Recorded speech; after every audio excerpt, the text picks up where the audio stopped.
Welcome back to another episode of ACR On Air, the official podcast of the American College of Rheumatology. I'm your host, Dr. John Hausman. For as long as we've been treating rheumatoid arthritis, our focus has been on medications. From the early use of gold in the 1920s to corticosteroids in the 1950s, methotrexate as the backbone of therapy in the 1970s, and more recently, the explosion of biologic and targeted synthetic therapies. Pharmacologic interventions have always led the way. But today, we're talking about something that represents a true paradigm shift, using a device rather than a drug to treat rheumatoid arthritis. Our guest today is Dr. John Tesser, the principal investigator of a study that uses an implantable device that stimulates the vagus nerve, potentially opening new doors in the care of patients with rheumatic diseases. This technology taps into the body's nervous system to reduce inflammation, offering a novel approach that could change how we manage rheumatoid arthritis in the future. Dr. Tesser is a rheumatologist at Arizona Arthritis and Rheumatology Associates. He's been the principal investigator on over 600 clinical research trials and has published over 100 articles and abstracts in peer-reviewed medical journals. Enjoy. John, welcome to the show. Well, thank you very much for having me. I appreciate it. I was looking at your bio, and it's pretty impressive. You've taken part in so many clinical research studies, starting back in the day with methotrexate, cyclosporin, etanercept, anakinra, pegloticase, and now you're sort of doing this switch to vagus nerve stimulation, and it's super interesting. I wonder if you could talk a little bit about the theory of why vagus nerve stimulation could be effective and have a role in the management of RA. Sure. Do you mind if I give you a little personal history related to this? I love it. All right. Way back when I was a first-year medical student in 1973 at Rochester, New York, during our first semester in a pathology lecture, our pathology professor got up. Bernard Panner was his name, and I remember an image of him resembling the farmer in the famous picture American Gothic with the pitchfork and the wife. And Yes. he kind of looked like that. And of course, that guy was very stern. And he got up there and he said this, remember, first-year medical students, now we're going to talk about the most important thing you're going to learn in medical school, inflammation. And Wow. damn was he right. He was so right. Interestingly enough, 6 of us in my medical school class wound up going into rheumatology, although none of us knew that. It was a 6 out of 80. Awesome. So later on, when I got into my fellowship, we quickly learned among ourselves that there's this history about people who had rheumatoid arthritis and developed CVAs and became hemiplegic. And it was written about in small series and case reports that it was not uncommon for the hemiplegic side of their body to become inactive as far as the disease was concerned, rheumatoid arthritis. No kidding. So it was immediately clear way back to many of us that there is this neuroimmune connection. We just didn't understand what it was and why it was. And actually, this phenomenon also occurred in people who had cervical cord compression in their neck, became paraplegic. Also, someone who had a stroke for other reasons. So with that being said, all through my career, I sort of knew that there was this neuroimmune connection, but didn't really understand what it was. Behind the scenes, there have been many studies, I'm not that familiar, but like hundreds of studies, looking at something called the inflammatory reflex integrating into the neuroimmune system. And this was something that Kevin Tracy, a neurosurgeon in Long Island, began to look into after he became extremely interested in sepsis and became familiar with tumor necrosis factor. So he began to do a lot of basic research work in animals, trying to uncover a potential connection between the immune system and the production of tumor necrosis factor.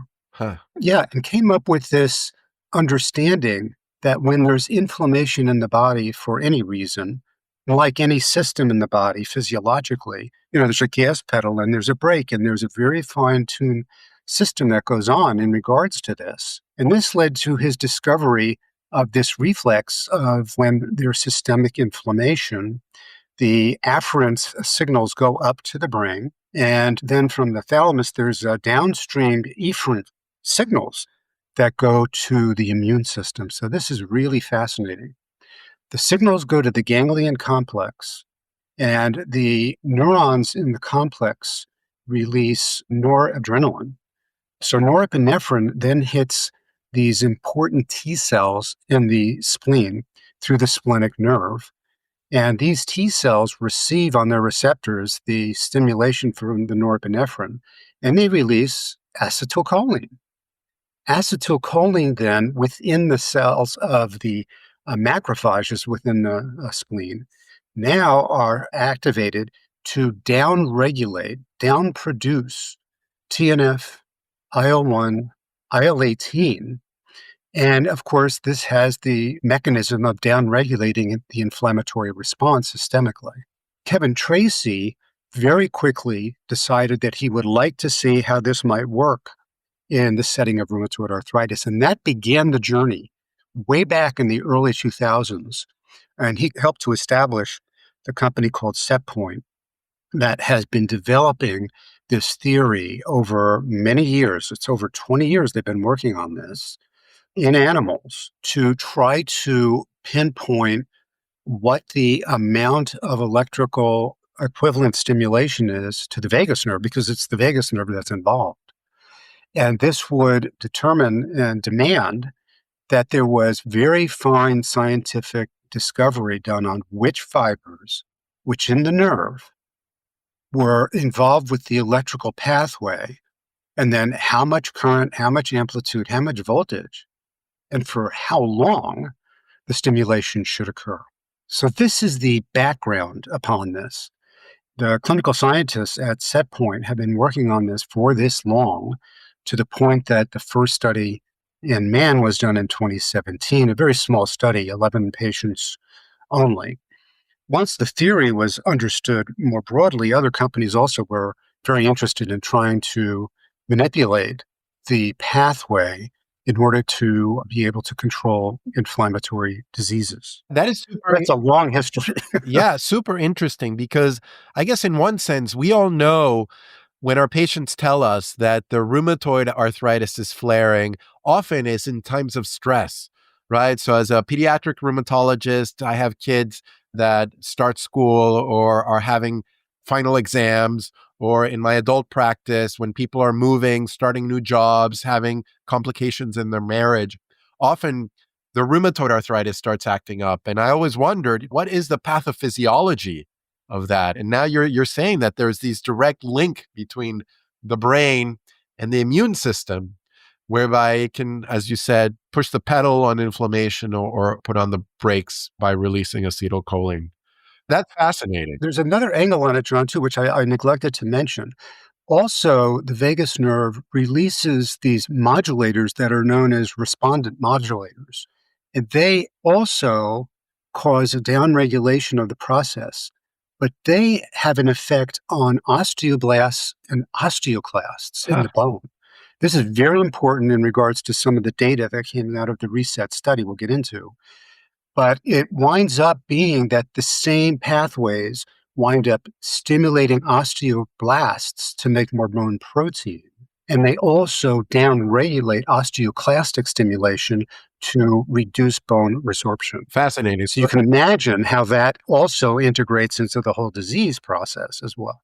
Absolutely. So it sounds like the nervous system has its hands on the main aspects of rheumatoid arthritis inflammation. Yes. That's fascinating. So tell me a little bit about some of the early studies about vagus nerve stimulation to treat RA, like, for instance, the study of auricular vagus nerve stimulation. Yeah, so I was one of the investigators on that trial as well. So it's known that there are obviously many branches of the vagus nerve, and some of the branches go to the ear. So the auricular branch goes to the ear. And of course, there's afferent and efferent pathway involved with that.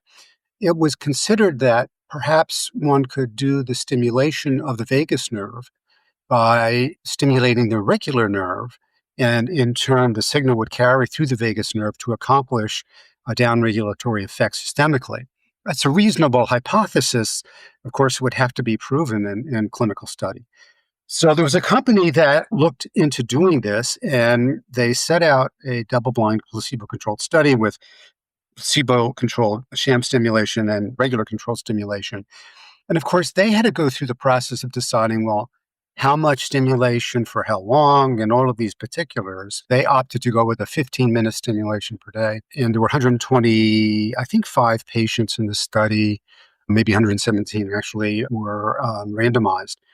But the endpoint of the study was that there was no difference between the stimulation and the placebo. Now, this was the key study. This was a phase 3 study, which was testing this hypothesis. It didn't work. This mechanism of trying to control the disease has been abandoned now. Because I've certainly heard, and I have a friend that was using auricular nerve stimulation for like long COVID symptoms. So it sounds like that sort of method seems to be at least tried in other diseases as well. So naturally, the question is, well, is it that they got the frequency and amplitude and wrong, or is it that it's just not possible to get your desired results by going to the ear? Right. I think a lot of researchers would say, well, vagus nerve stimulation doesn't work for RA. Let's do something else. But you actually doubled down on vagus nerve stimulation. Tell me about your next study. Well, there was not exactly at the same time, but sort of overlapping. Setpoint did a small study in 11 patients, as I alluded to. And the results of that study were a bit promising because and that was an open label study, a number of patients did get a response and the safety was very good. That was still with the auricular? This was a Setpoint study. So Setpoint was developing a direct stimulator on the vagus nerve. And actually, I need to back up a little bit more.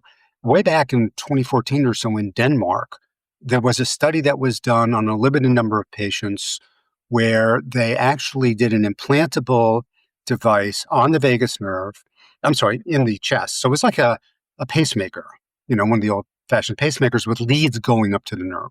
So the leads were approximated to the nerve. So here we have an experiment with a more direct stimulation of the vagus nerve itself. And interestingly, when they put out an announcement that they were going to do this study, they were overwhelmed with the number of people who were interested in getting this thing, put in. But it was a limited number of patients. It was an open label study, and the results were relatively positive to suggest this mechanism actually could work, but it would need to have a double-blind controlled study in order to really demonstrate the scientific validity of this. So that's where Setpoint came in. They were developing a direct implantable stimulator that would be surgically attached to the nerve itself. And this is a very fascinating little device. It's about the size of a penny, and it is a generating device that's put into a silicone sleeve or pod.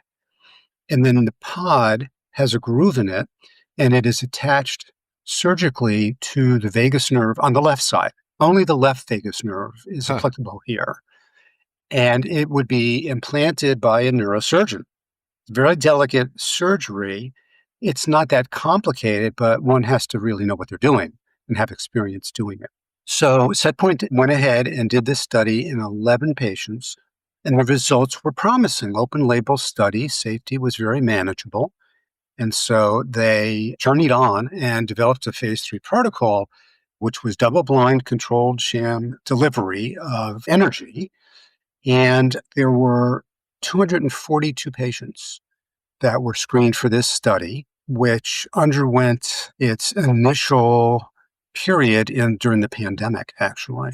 This was hard to get going, as you can imagine. A lot of studies were hard to get going during the. So these were patients with RA that had failed some treatments, or what was the population? Yes. So this was an interesting thing. They had to have failed at least one biologic drug. And as you would imagine, or a small targeted drug, but as you would imagine, 90+% of these patients, it was a tumor necrosis factor drug. Yep. And of course, they had to have not responded well or failed, if you will, a conventional DMARD. They had to be on a conventional DMARD, stable dose, to get into the trial. They had to have active disease, and they had to have failed at least one biologic drug. So that was the population we were dealing with. Not surprisingly, many of these patients had failed multiple advanced therapies. So we'll refer to biologic drugs and small targeted drugs, JAK inhibitors, as advanced therapies. Two-thirds of the patients had failed advanced therapies. This Wow. is So really important. refractory Yeah, population. pretty refractory population. This is very important because when you consider and contrast other studies of advanced therapies, and even in JAK therapies, two-thirds of the patients in those studies, big, large phase 3 studies, two-thirds have failed only one advanced therapy. So in all the clinical studies of our drugs, the population was not as difficult to control. And the duration of disease in the set point RA study was about 13 years average. And for other studies, clinical drug studies, it's about 8 to 10. So longstanding refractory RA. You got it. Yep. Wow. So the point of the study is that you're going to take these patients with longstanding refractory RA, you're going to implant this vagus nerve stimulation, I guess, in all of them, That's right. and then randomize them to either turn it on early or late. That's correct. Right. The 12-week double-blind period, everybody has before they start. So, in fact, when they consent, they then have to go through this period of a month to get ready to be randomized. And during that period, they have to get their surgery. Interestingly enough, we had some difficulty getting a place in Phoenix in order to have the surgery done. And we wound up going to the Children's Hospital, and there was a pediatric neurologist there who was interested in this. And so he signed up, and we had quite a bit of delay trying to get the study going. And by the time the study got going, he wound up taking a position in West Virginia. So one of his associates at the Children's Hospital agreed that she would take up the charge. So in any case, all of these surgeries were done at Children's Hospital for the Phoenix patients. My group has multiple sites in the Phoenix area and Tucson. So we had two sites in the Phoenix area, one site in Tucson. We wound up actually randomizing 25 patients into the trial. So a very large group of subgroup of patients that were put into the trial. All of these patients have their device implanted, and then they're prepared for randomization.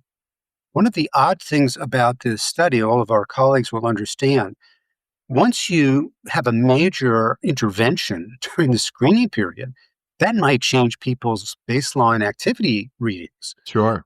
So the FDA actually said, you got to do your baseline screening disease activity measures at the time of consent.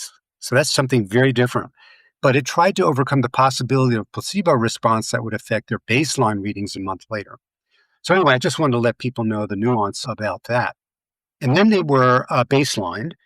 Half would get a real intervention with charges delivered every day, and the other half would get sham stimulation. Now, people would ask, well, how long were they stimulated for? Yeah. What does that look like? Yeah, what does that look like? Well, from all of the work that the set point scientists did, it turned out you only needed a minute a day, and it would be every day. And it turns out, I was even informed, it could even be less than a minute.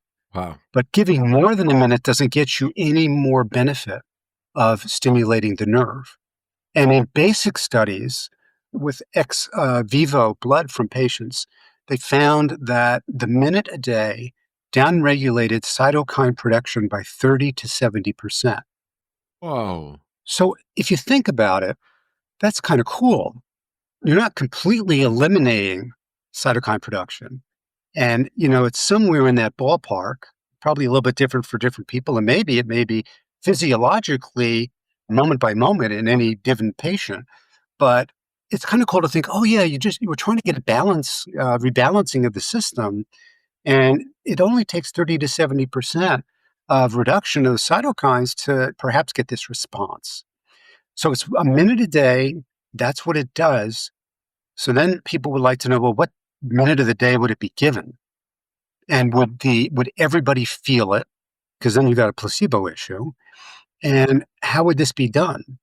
So it turns out a minute a day at 4 a.m. didn't wake people up. I had one patient, only one, who said she felt it. It woke her up for a minute. She says, I didn't mind that. And hardly anybody else, on my understanding of all the patient population, really did not feel it at all. Wow. Now, here's the other brilliant thing about the device, which is very elegant. I described the device. It's sort of a oblong shape, like a little capsule, and it fits in that pod. And then the question comes up, okay, well, it needs to be recharged. It maintains a charge for so long and quite a long time, but it does need to be recharged. So the mechanism of recharging is the patients put they drape this scarf-like device over their head and shoulders, and it sits there for 5 minutes a week, Wow. and it charges the That is super device. cool. Yeah, it's very Talk cool. about wireless charging, right? Yes. And then, of course, it needs to be programmed. You need to be able to control it. Yep. And that's done on an iPad that is Bluetooth to the pulse generator, which we call the device that sits on the vagus nerve. And of course, that's just programmed through an iPad keypad. So that's how it's set up. And it's very hands off. And the double blind period is for 12 weeks. And the primary endpoint was the ACR 20% response of the true patients who were given the impulse versus the sham patients. And the ACR 20 response at 12 weeks was 35% versus control 24%. The p value was significant. That's why we're having the conversation. So it worked. It worked. Yeah. It sounds like for those patients, so patients who received active treatment were more likely to achieve ACR 20. Do you have any other measures that like they felt better or other ACR 50, 70, any other outcomes that was also improved? Sure. So a secondary measure, pre-specified measure, was DOS-28 CRP. That measure was hit. ACR 50 and 70% measures were also hit. And so for ACR 50 and 70, we're looking at about a 25 and a 15% give or take. So a lot of people would say, wow, the effect size is not very big. And we're not really seeing height of these responses for a TNF inhibitor population. You expect to kind of see for methotrexate population 60-40-20, the old Ed Keystone rule. And then for a TNF population, maybe 50-30-17.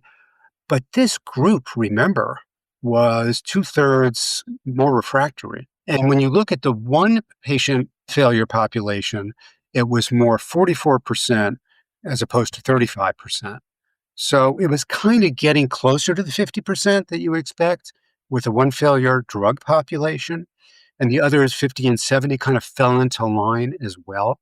But at 12 weeks, the effect size was effective enough as a spread, statistically significant, and all the other secondary measures fell into line as well, that this was felt to be a successful trial.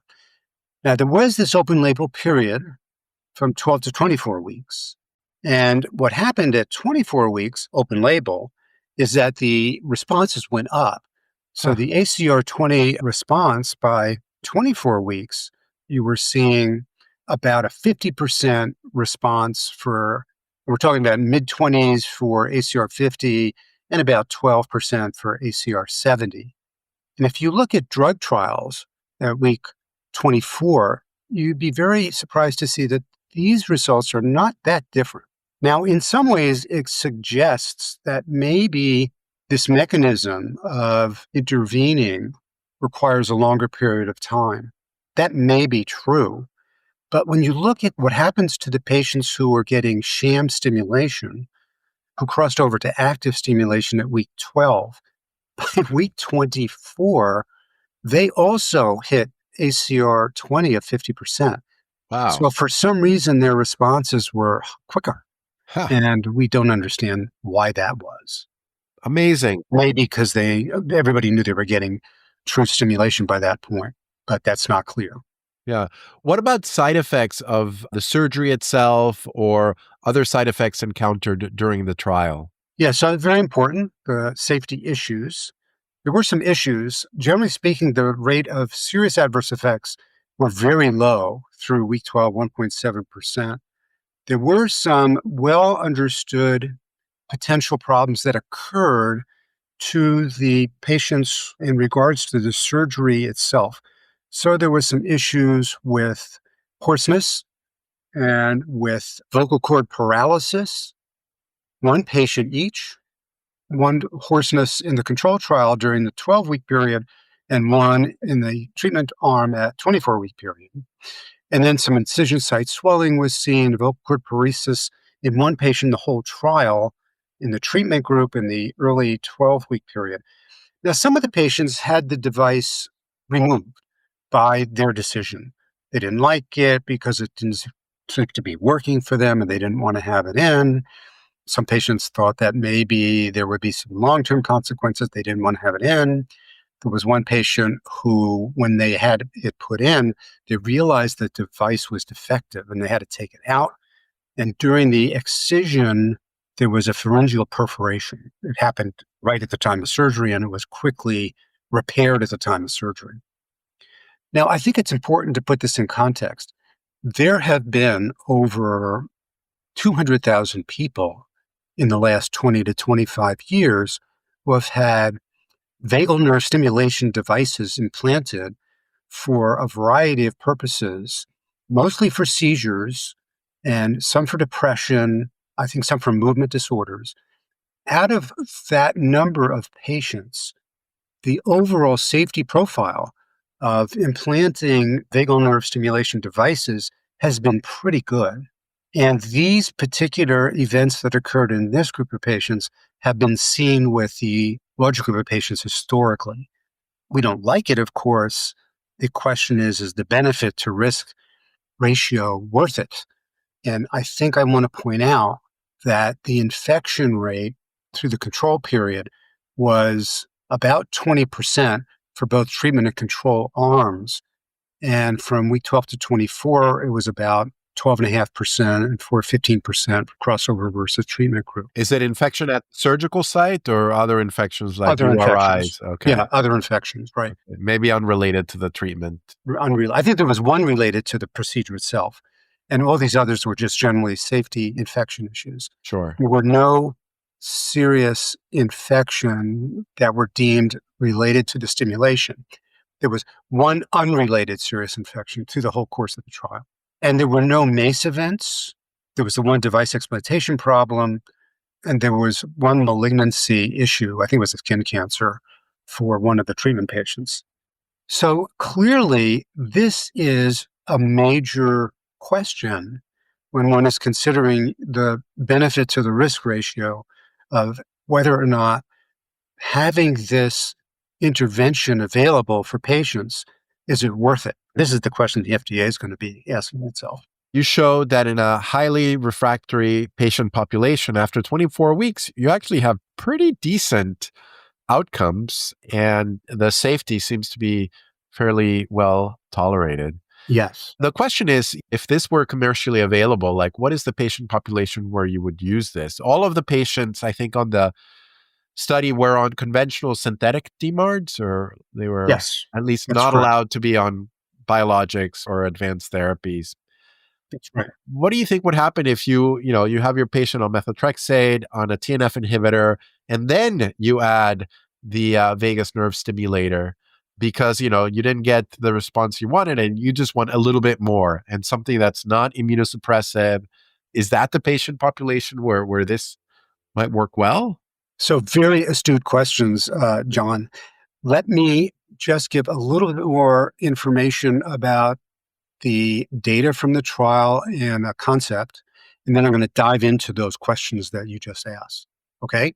So, first of all, some people are questioning the mechanism of have we really proven that this mechanism works, this immune reflex? I just want to bring that point out.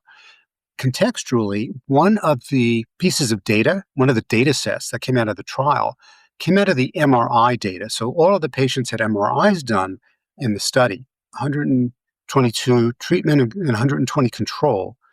The MRIs were evaluated for total RAM risk score, which includes the summation of the bone erosion score, the bone osteitis or bone edema score, and the bone synovitis score.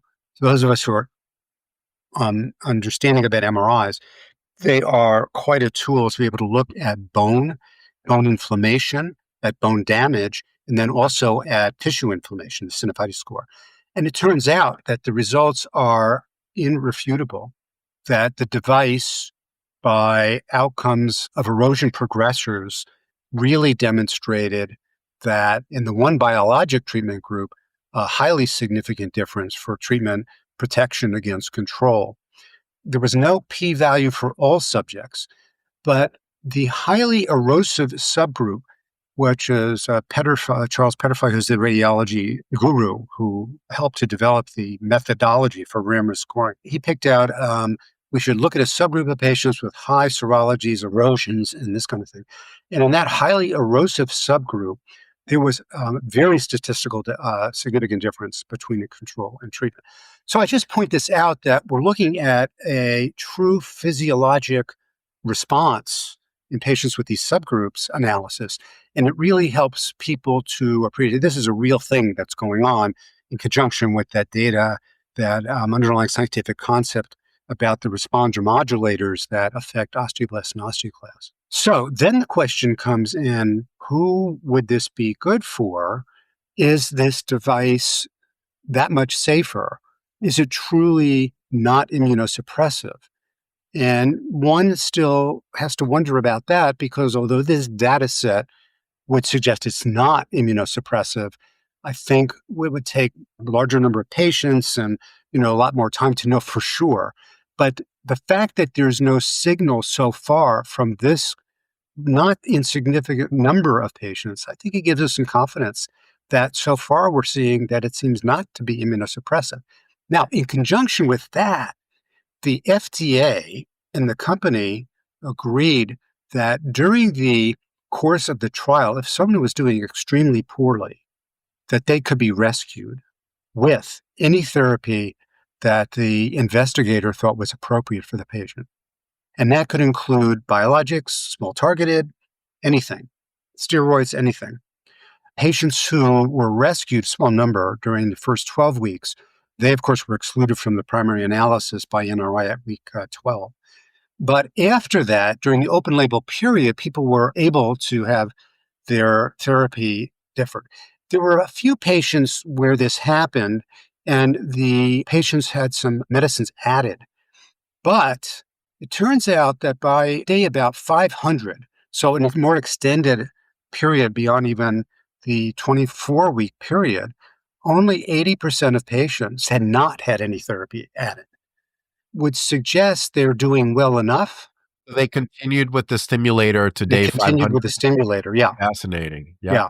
After that week 12 period, everybody's getting stimulation indefinitely, no matter what is happening. Yeah.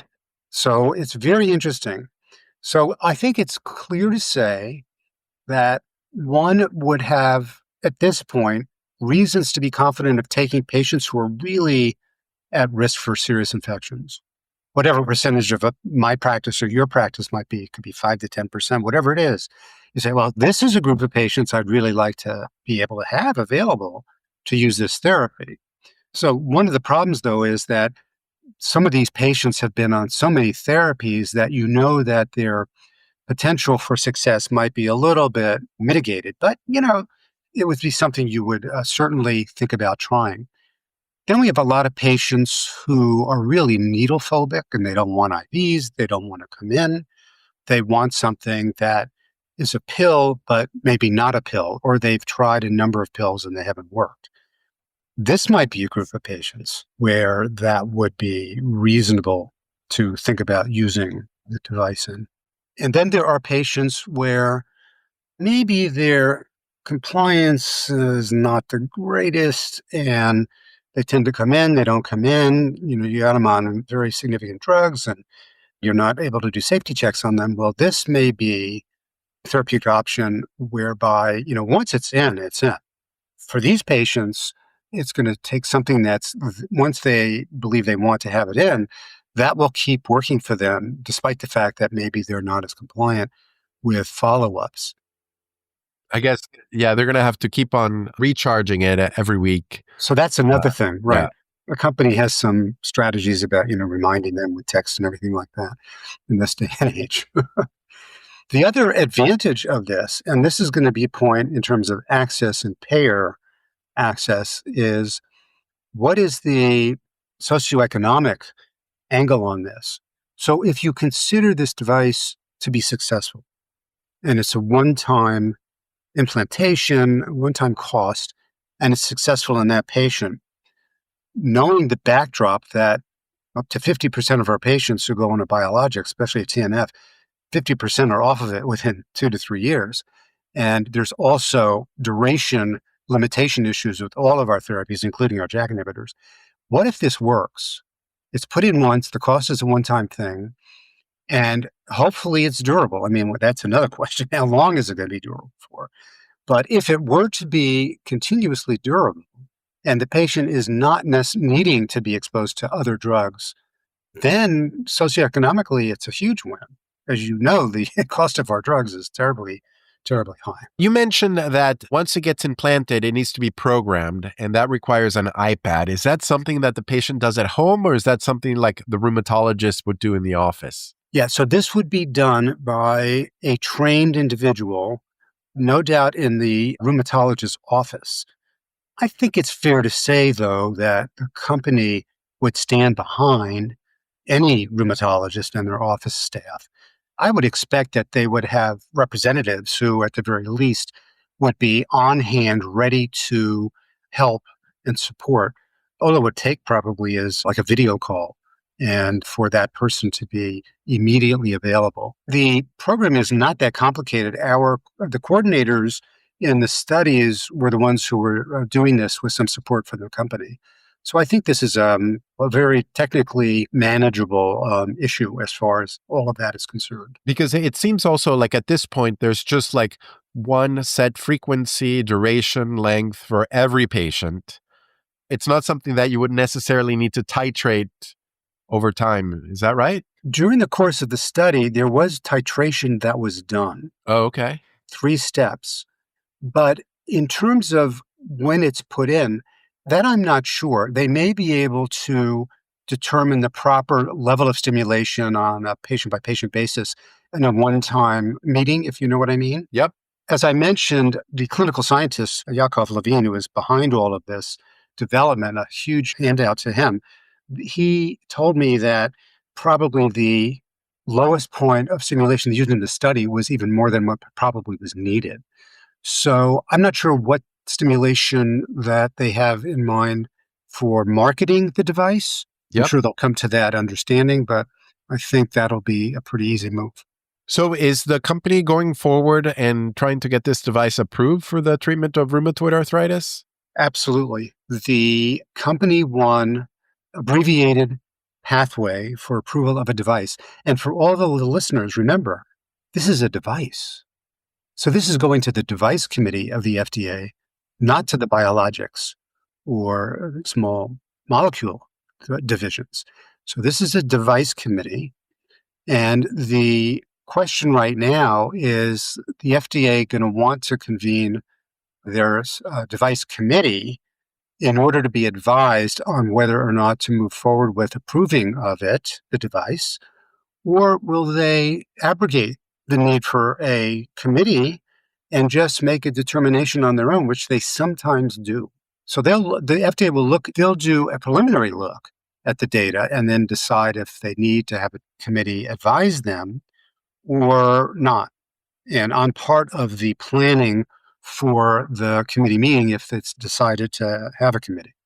But they absolutely are hoping to get approval for the device in the not too distant future, and then to be able to market the device. So you mentioned that some of these patients had the device for 500 days. Were they being used in combination with biologic therapies at any point? And is there any data whether it provides sort of added benefits to biologics? So the answer is some of them did. Remember, 80% didn't have other therapy added. And the question, of course, is how well controlled were they during this period of time? But some of them did. So it's a limited number of people. And although the company has that information, they haven't, to my understanding, analyzed it yet. But hopefully we will get that. But it is, of course, an essential question. Can you add this device with other therapies and expect to be able to get an additional response? Who knows, maybe a synergistic response, that's another thing that would need to be explored. But excellent questions, because let's say someone has the device put in, it doesn't work at all. Is it safe that they have therapy added? Now, the device can be deactivated, Yep. so one could eliminate the stimulation from the equation, much less the device could be explanted, but you wouldn't need to do that. Hopefully, the safety will prove to be durable over time, that we could think about, well, if it doesn't work or doesn't work well enough, yeah, let's go ahead and add a B cell depleter or a T cell inhibitor or a JAK inhibitor. And hopefully that will be something that we'll be able to do with confidence and safety. Yeah. Makes a lot of sense. You presented this data at Convergence 2024, I believe, as a late breaking poster. Yes. Are you guys working on a manuscript, and when can we expect that to be out? Yes. The manuscript is in the process of writing. So hopefully that'll come out within the not too distant future, and hopefully at a very major journal. Why do I say that? I say that because this is seminal, creative, imaginative, and something completely different from anything we've done. Every intervention that we've done outside of surgery has been all drug related, outside of, physical measures of trying to help people get functionality back. So, this is looking at a completely novel pathway, the inflammatory neuroimmune modulation reflex, and it is looking at a device. First of any device that's been looked at to intervene in rheumatoid arthritis. So this is seminal. It really does deserve a spotlight in the chronology of the field of rheumatology, and also, I think, in the larger scientific medical context. So hopefully we'll be able to get the manuscript approved in that period of time. Great. And John, I wonder if you or the company has thought about, let's say this device is approved.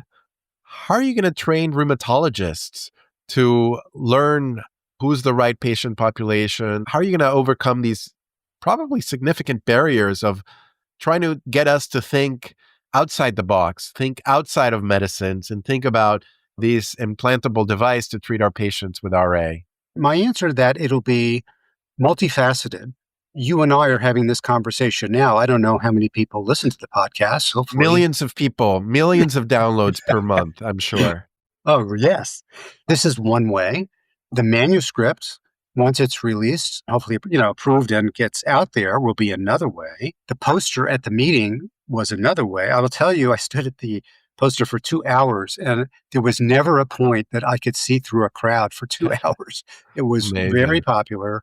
Obviously, it was a late breaker, so those always are popular. But clearly, there's a lot of interest already. That's my point. And then what has to happen is there has to be multiple shout outs in emails, on various publications like the Rheumatologist, Rheumatology News, various meetings, state meetings, the national meetings, the SOTA meeting up in Chicago for the ECR.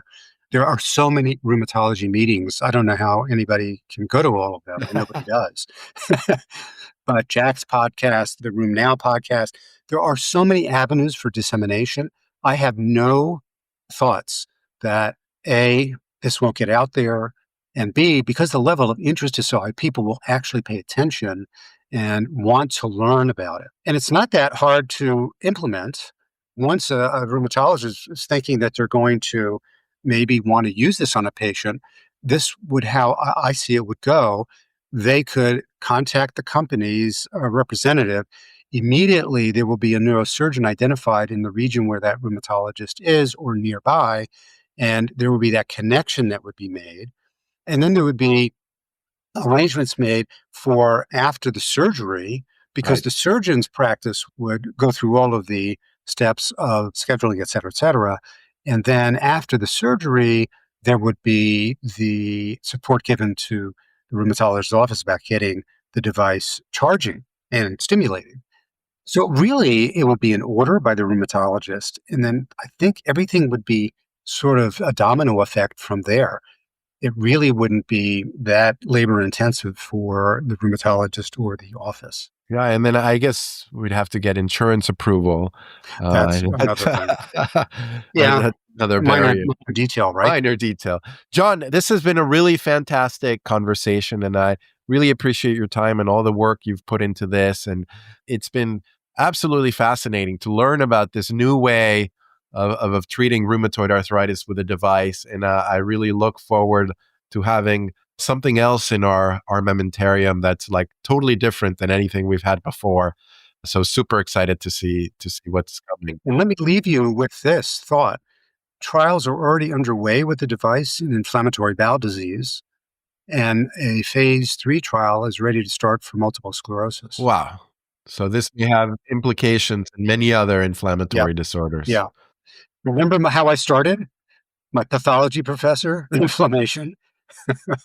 Boy, was he It's the right. most important thing you'll learn in medical school, and That's right. I totally agree with that. Thank you, John. Appreciate your time. Good to talk to you. Today's conversation with Dr. Tesser gave me a glimpse into what could be the future of rheumatology, a future where devices like vagus nerve stimulators offer new hope for people with rheumatoid arthritis. After decades of relying on medications to treat inflammatory diseases, the option of adding neuroimmune modulation to our armamentarium is really exciting. Certainly at this time, the efficacy of these devices are quite modest as compared to other established treatments. But just the fact that these devices may become available for patients is a really wonderful achievement.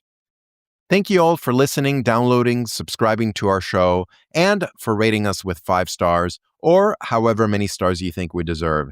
You can find our show notes for this and all other episodes at acronair.org, Apple Podcast, Spotify, and on your favorite podcast app.